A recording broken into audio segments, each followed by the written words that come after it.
so many Ryans at a Comic-Con. There's Ryan Reynolds, Ryan Coogler, and this year Ryan Gosling, who had not previously appeared in a comic book movie. So this is kind of a big deal from the standpoint of his career. So many Ryans. Hi, everybody, and welcome to Here's the Scoop from NBC News. I'm Yasmin Vasugian. We got a lot of news coming out of Comic-Con with regards to the Marvel Universe. I'll give you another little clue about something we learned. Wakanda Forever. That is coming up on the show today. There is also a Democratic candidate for Senate coming out of Maine, replacing, of course, Graham Platner. His name is Troy Jackson. He's got 100 days to beat out five-term incumbent candidate Susan Collins. Sounds familiar, doesn't it? Up first, though. President Trump is in Michigan today. He is touring a General Motors facility in the suburbs of Detroit and then giving a speech there.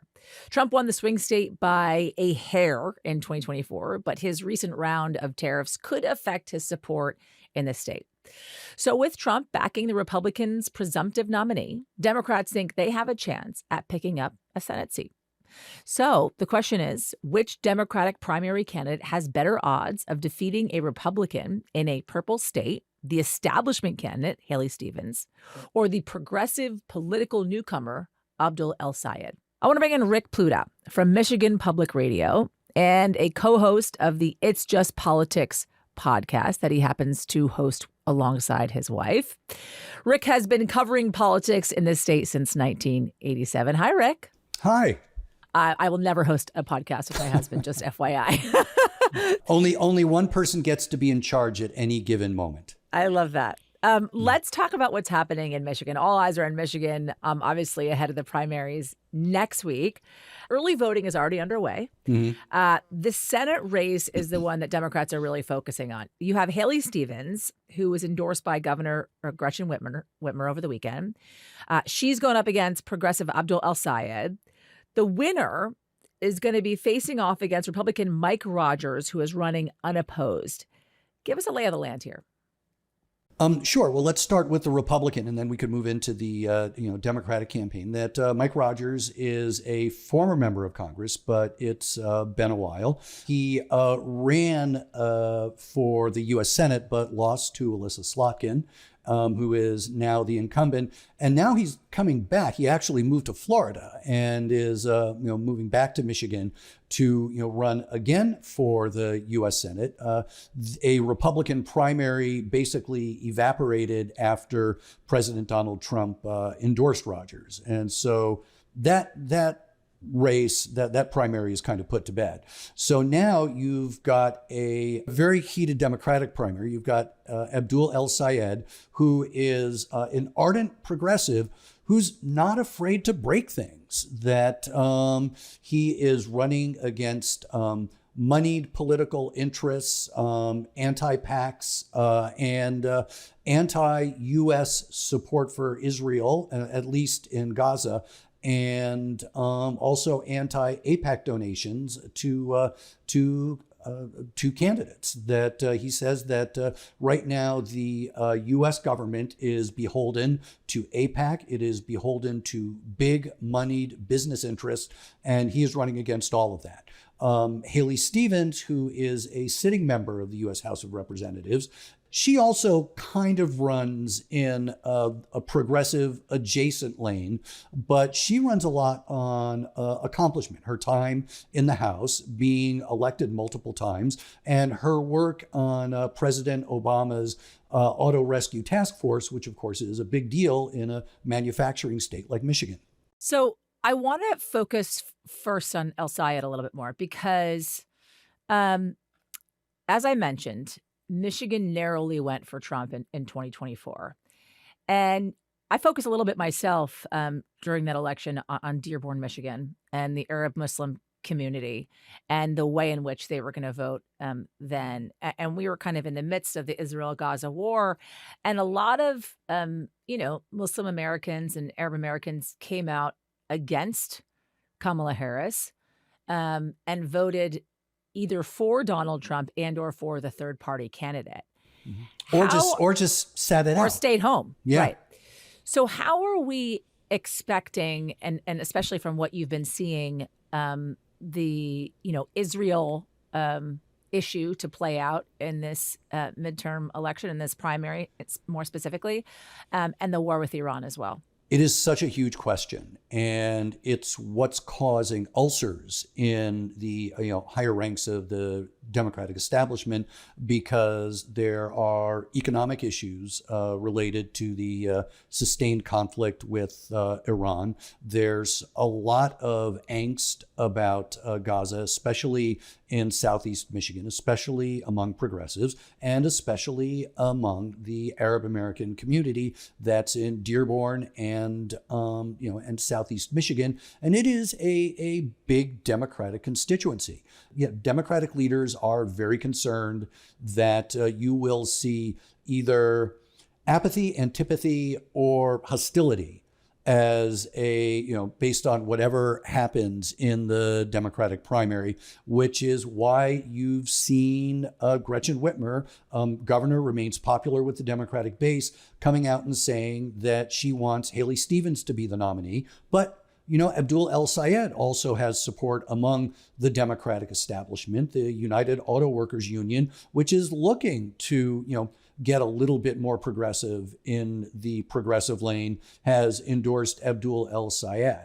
Is there a concern if you get an endorsement, you see Gretchen Whitmer's endorsement of Haley Stevens, is there a concern that El-Sayed can't win in a general?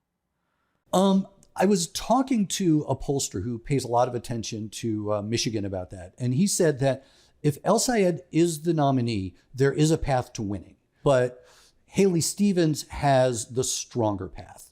And that's what's got the Michigan Democratic establishment sort of moving behind Haley Stevens, again, with the exception of the United Auto Workers and some other organizations like that. Unions are definitely a part of the Democratic establishment in Michigan. And the UAW is saying that, we'll vote for shaking things up. There's also the issue of tariffs. The president has just instituted a new round of tariffs on Canada, as high as 50% on a bunch of products, including cars and auto parts. Michigan, obviously, we all know geography, right across the border. How could that affect the presumptive Republican candidate, Mike Rogers? Republicans right now are still remaining loyal to Donald Trump. Michigan is very, very sensitive to the economic headwinds that we're talking about here. And so, one of the questions is, will Mike Rogers have to make a pivot after the primary is over in order to gain some support among moderate, undecided, economically sensitive voters? Or does he have to stick with Donald Trump to just keep that base fired up and kind of hope for the best when it comes to turnout on election day? Rick Pluta, thank you, sir. Thank you. So you are going to hear a lot about Troy Jackson in the coming months leading up to the midterm elections in November. Why, you ask? So hundreds of Democrats just chose him in a state convention in Maine as the Democratic nominee for Senate. Jackson is replacing Graham Platner, who dropped out of the race after a sexual assault allegation that he denies. Jackson has less than 100 days to run his campaign against five-term incumbent Republican Senator Susan Collins in what some consider a must-win race for Democrats' fight to win back the Senate. So how are Maine voters reacting?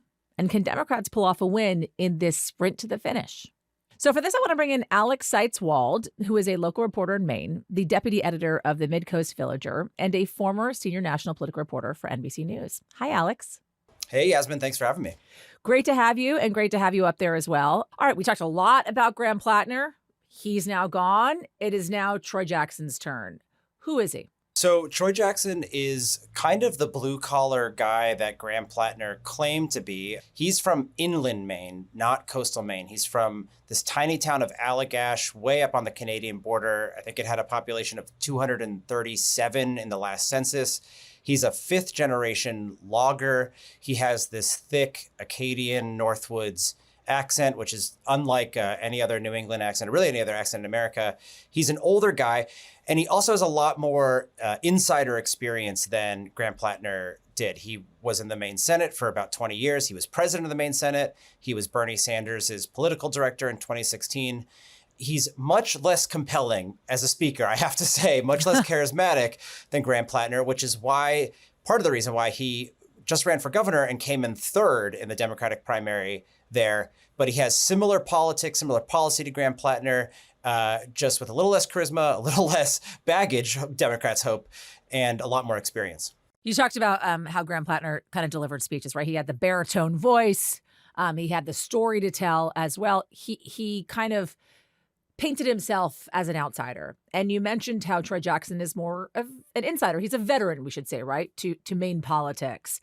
How is his strategy in this next 100 days going to be compared to Graham Platner? Because, by the way, he also now has the endorsement of Senator Bernie Sanders. That's right. Yeah. And Platner and Jackson were close allies when Jackson was running for governor and Platner was running for Senate. So their politics are very similar, even though Troy Jackson started his political career as a kind of old school Catholic, pro-life, anti-gay marriage Democrat, then had a big conversion. But their campaigns are going to be very different. Democrats that I've spoken to are happy about that because Platner was starting to be a difficult personality to defend. And they feel like the more that they can make this race a referendum on Susan Collins and focus more on the D next to Jackson's name rather than Jackson himself, the better it will be for them. So let's talk about Susan Collins, because she is a 5-term incumbent senator in the state of Maine, a Republican. And Troy Jackson is wanting to shape his strategy on linking Susan Collins to Donald Trump as much as possible. So I do have one question. Who has she served?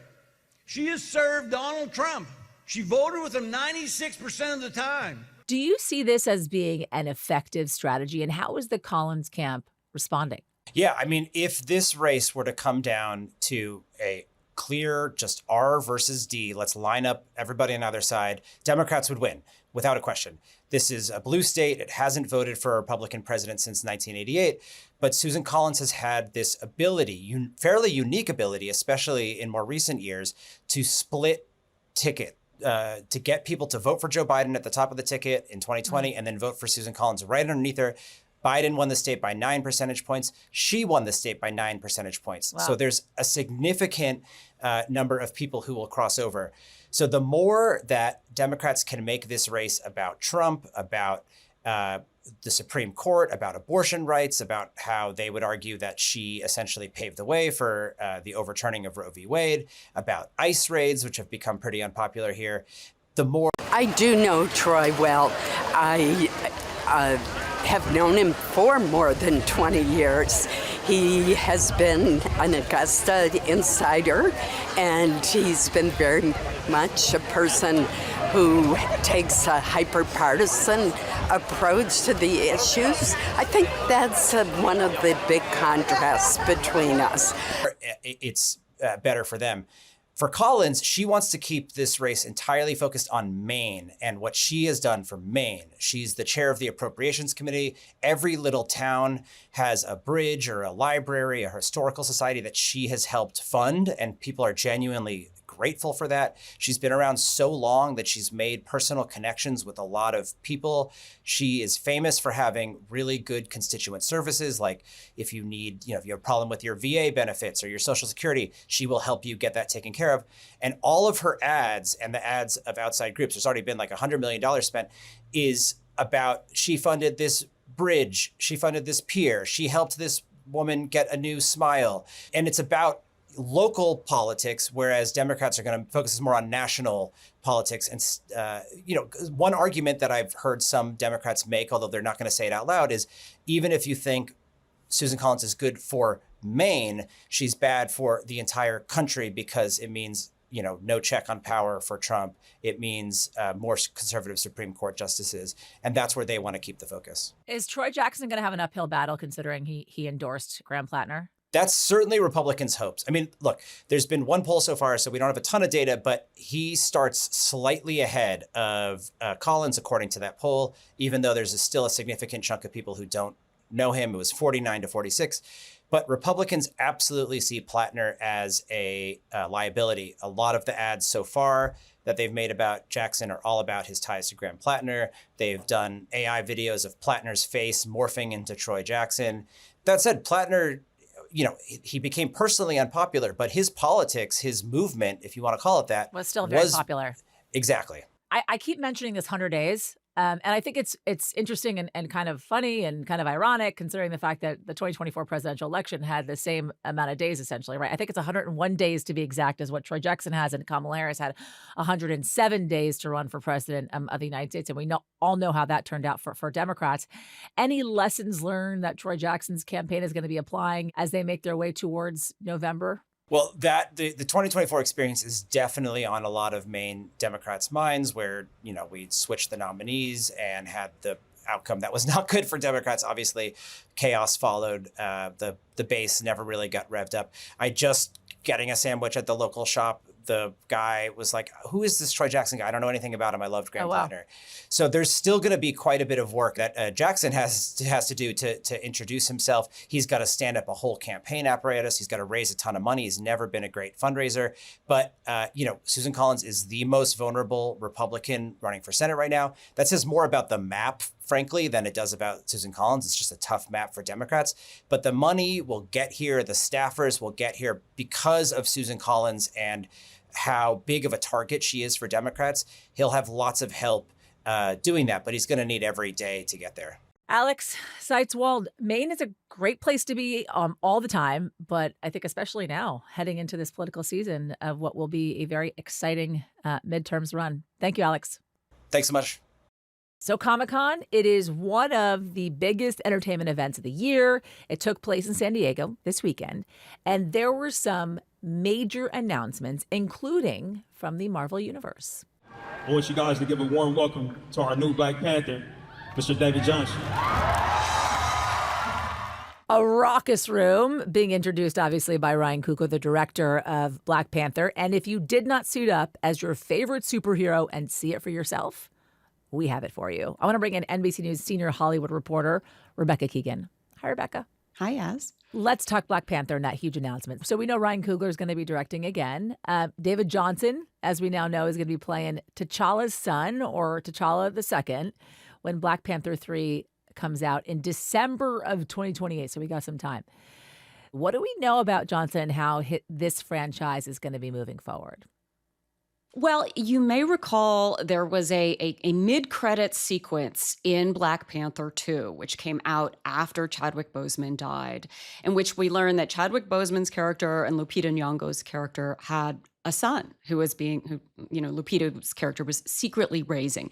This son is this new character who was announced at Comic-Con this weekend, played, as you said, by David Johnson, who's a new name to a lot of people. We're about to need to learn his name.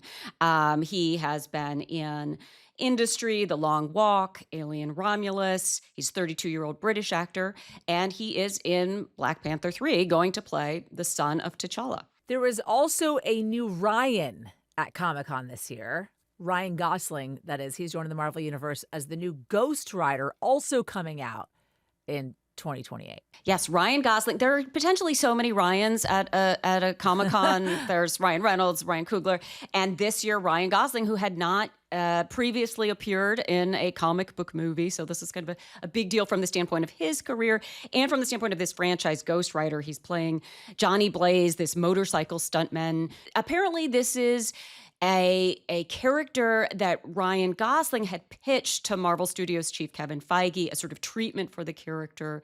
So it'll be interesting to see what he does with this. And then Ryan Reynolds showed up dressed as Deadpool at the Q&A for Avengers. And it's supposedly there is also now another Deadpool coming out? Yes. So he has alluded to a Deadpool movie in sort of early development. We don't know much about it. There doesn't seem to be a script yet.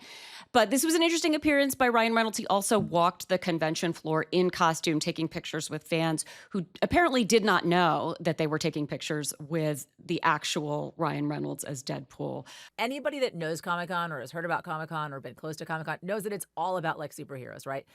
But it seems as if, to a certain extent, they are now shifting away from that a little bit. Well, it's interesting. Comic-Con has always been this sort of temple for Hollywood's franchise movies. It's this event where the movie studios kind of talk to the fans, and historically people have really shown up for these Marvel movies, DC movies, Star Wars movies. All of those films are starting to show a little bit of fatigue at the box office. Oh, wow. And they cost so much money, as you said. Yeah, they cost, at this point, over $200 million, most of them to make. And we've seen some sort of stumbles recently. The Supergirl movie from DC in Warner Brothers didn't do particularly well. The most recent Star Wars movie also kind of underperformed. So there's a sense that maybe wider audiences are kind of losing their interest. They're pushing more toward original fare. We've seen things like Curry Barker's Obsession and Chris Nolan's The Odyssey, movies that are based on a creator's vision as opposed to these kinds of characters. They seem to be sort of pulling ahead in Hollywood right now. So it's interesting to see Marvel make such a big push this year. It seems to be kind of a year of a reset for their brand after a sense that it may have been getting a little bit diluted with audiences. So have you seen Spider-Man, by the way, Brand New Day? Because I know that comes out this weekend, which is also a Marvel Universe film. So folks don't necessarily have to wait till 2028 to see their next Marvel movie. Indeed. Yeah. No, I'll be seeing that movie tonight. Spider-Man Brand New Day. Yep. But it looks likely to perform extraordinarily well. That is one of the most popular Marvel characters. And of course, there's Avengers Doomsday coming out in December. Disney has already put advance tickets on sale for that film, and they seem to be performing well. So this franchise fatigue seems to be, if the movies are good and it is the really well-liked characters, people seem inclined to show up for them. Like a Spider-Man. Like a Spider-Man who is, sort of the VIP of the superhero universe. Rebecca Keegan, thank you. Thank you, yes. All right. That is going to do it for us at Here's the Scoop from NBC News. I'm Yasmin Vasugian. We'll be back tomorrow with whatever the day may bring. And if you like what you heard and you saw, press the subscribe button. We'll see you tomorrow. We thank you for watching, and remember, stay updated on breaking news and top stories on the NBC News app or watch live on our YouTube channel.